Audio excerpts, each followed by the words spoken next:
The current ultimate goal of modern maritime defense is a perfectly silent drive with zero external moving parts.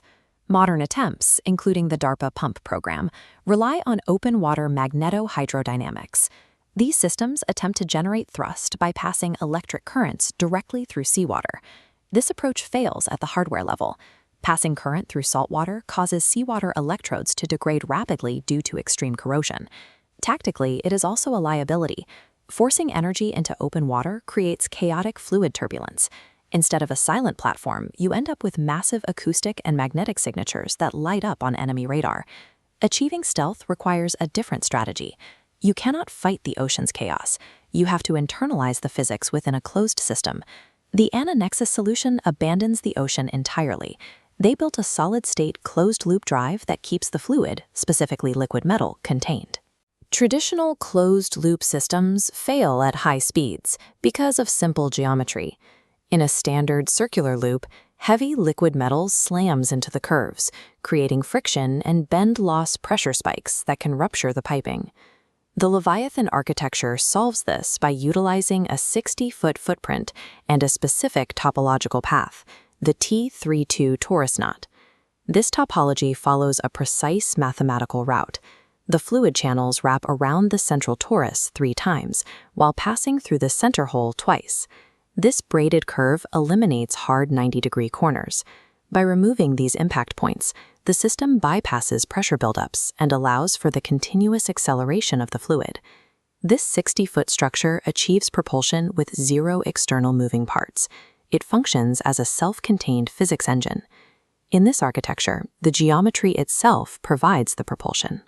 Operating a Mach 8 capable system requires an immense scale of power generation, moving beyond the mechanical methods of the industrial past. The Leviathan utilizes a 15-megawatt E Vinci-class fission microreactor situated in the dead center of the torus cavity. Unlike traditional nuclear power, this reactor does not boil water to spin a mechanical turbine. It produces raw thermal energy directly. Solid-state heat pipes transfer 500 degrees Celsius of energy from the reactor into the inner walls of the stainless steel channels. This extreme heat is strictly necessary to keep the liquid lithium perfectly fluid and highly electrically conductive, creating the stable state required for electromagnetic propulsion. The T32 knot geometry creates 6 crossover nodes where the channels pass by one another. At these 6 nodes, the team installed high-temperature superconducting magnets made of rare earth barium copper oxide. Dedicated cryocoolers drop these coils to 20 Kelvin. This eliminates electrical resistance, allowing the magnets to function. Guided by the Hartmann edict, superconducting coils hit the liquid lithium with a 5 Tesla magnetic field, generating a massive Lorentz force. The system's Hartmann number, the ratio of electromagnetic to viscous forces, spikes to 3,380.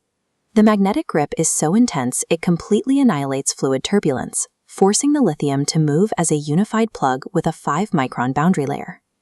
This turns the lithium into a frictionless solid plug that can generate massive thrust without producing an acoustic signature. The final layer of hardware is a secondary braided channel wrapped around the lithium drive. This channel is filled with a sodium-potassium alloy and layered with lithium hydride. The lithium hydride thermalizes stray neutrons from the fission core, creating a radiation shield that doesn't require the dead weight of lead. This layer also functions as a dynamic thermal sink. If bend-loss friction spikes the lithium temperature to over 500 degrees, the heat immediately bleeds outward into the sodium-potassium shield. By absorbing this excess thermal bleed, the shield prevents the piping from melting and maintains structural equilibrium through passive physics. To the designers, the unpainted titanium hull is an informational boundary condition. Drawing on Wheeler's it from bit theory, physical structures arise from informational transitions. We map the knot's boundary to a black hole Schwarzschild metric, where the event horizon forces physical changes. Similarly, the knot's geometry forces chaotic lithium into mathematical determinism. AnaNexus approached the engine as a boundary condition problem, using the physical structure of the knot to program the state of the fluid within it. Even with precise geometry, macroscopic systems have limits. Chaotic fluid potential and quantum fluctuations remain unpredictable. This means an AI's predictive models cannot always manage extreme structural anomalies or sudden friction spikes with complete confidence. The designers addressed this with a partitioned avionics deck, utilizing isolated, radiation-hardened computing. The architectural layout uses a specific metaphor, the firmament. The AI handles the waters below, the microsecond adjustments and raw data. But the commander, the waters above, acts as the final approval gate. The human operator serves as the ultimate batch executor. When the mathematical models are incomplete, the human must execute overrides based on holistic intuition. In a system operating with these kinetic and thermal thresholds, the singular judgment of the human mind remains the final fail-safe.